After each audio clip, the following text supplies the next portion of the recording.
Imagine this for me. You find a nice restaurant in a foreign country.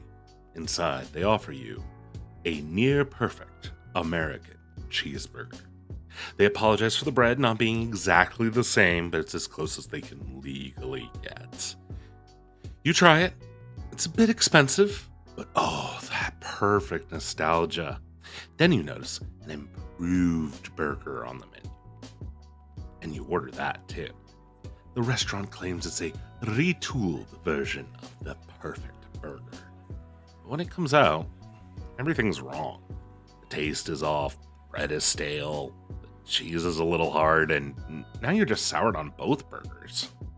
You could have had the good one for cheap, or you could have even spent your money on a better option altogether. The point of this tired analogy explains my general frustration with Lollipop Chainsaw, and in particular, its quote-unquote repop mode. So, let's get started with a bit of Lollipop Chainsaw history. When the original game came out in 2012, I played it, and unsurprisingly, I loved it. I'm a huge Suda51 and Grasshopper Studios fan. Lollipop Chainsaw leaned hard into my favorite things, sex and horror, with a metacritique twist that had me just laughing my ass off. The intersection of violence and bubbly, over-the-top sex appeal felt tailor-made for me. Eventually, though, I played the disc to death and moved on to other games. Fast forward 10 years, and we now have Lollipop Chainsaw RePOP. To say I was excited was an understatement. I'd heard rumors of remake for years, but after being burned by enough vaporware in the past, I didn't believe it until I saw it come out. Thanks to a fantastic fan, shout out to Faye, I was able to dive in and start playing RePOP right away.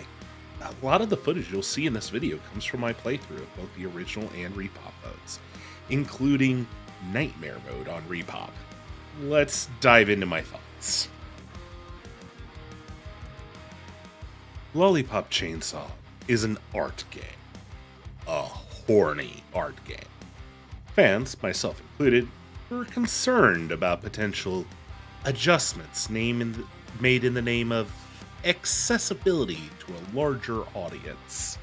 So, when I popped in RePOP, I tried the original mode, and I'm happy to report that besides the missing music, which I miss dearly too, but that's music licensing, and there's only so much that can be done about that. Everything felt just as I had remembered. It was still as foul-mouthed, gore-splattered, titillating, silly, horny, and hilarious. Surprising heart and commentary included on everything I've always loved. Hitting sparkle hunts while being drenched in zombie gore, all while Juliet does her cheer routines with enough pep to fill the whole squad, still feels just as amazing as it did all those years ago. The dynamic between Nick and Juliet is still just as fascinating to watch as they navigate their incredibly unusual relationship. Sure, the game has its clunky moments and mechanics, but I forgive all of it just to have the chance to play Lollipop Chainsaw again, exactly as I had remembered it. But I'm a dedicated fan, and I'd been assured that RePOP mode wasn't just about censorship. According to producer, so sorry about this butchering, Yoshimi Yasuda, Lollipop Chainsaw RePOP was meant to offer more than just a simple port. The enhancements, the full HD resolution, reduced loading times, chained hit hunting features, but that it was a remaster that had lots of updates to the original experience for modern players. Armed with those promises, I jumped into RePOP mode on Nightmare difficulty to test the improvements. Sadly, the cracks started showing early on. First, the visuals felt off. Textures and lighting didn't seem right, giving it a almost hurried, amateurish vibe. This would be excusable for a small indie studio's first game or something like that, but not for a remaster of a classic backed by a major publisher. Sound effects misfired constantly, bosses glitched through stages, And worst of all, some elements like the comic book text boxes were replaced with cheap-looking fonts. It looked like something I'd throw together for a YouTube thumbnail, and that is not a compliment. And then there's the censorship, which is censorship, no matter how you spin it.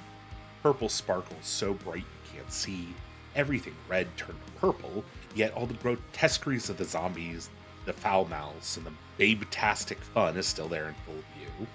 This, much like the censorship of blood that turns it white, has the effect of turning what should be interesting or fun scenes into outright jokes, at best, or ruin the power of other moments like Swan's final speech. And you can do censorship like this right if your intention is to make it available for all audiences. Brutal Legends, back in 2009, nailed this. They had a decision tree at the start of the game, allowing players to choose their level of swearing and violence, applying the censors only for those who requested it.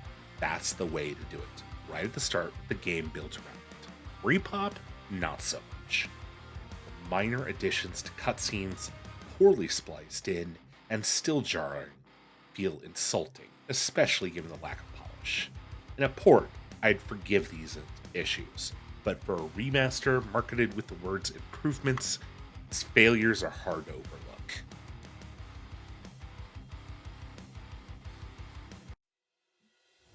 Now, here's where I drive the point home.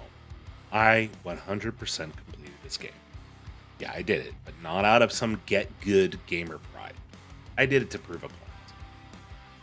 I love this game. I love Lollipop Chainsaw. I do not love Lollipop Chainsaw RePOP. There's no true censorship in RePOP, only because properly censoring it would have required actual effort. The original Lollipop Chainsaw is still a solid 9.5 out of 10 in my book.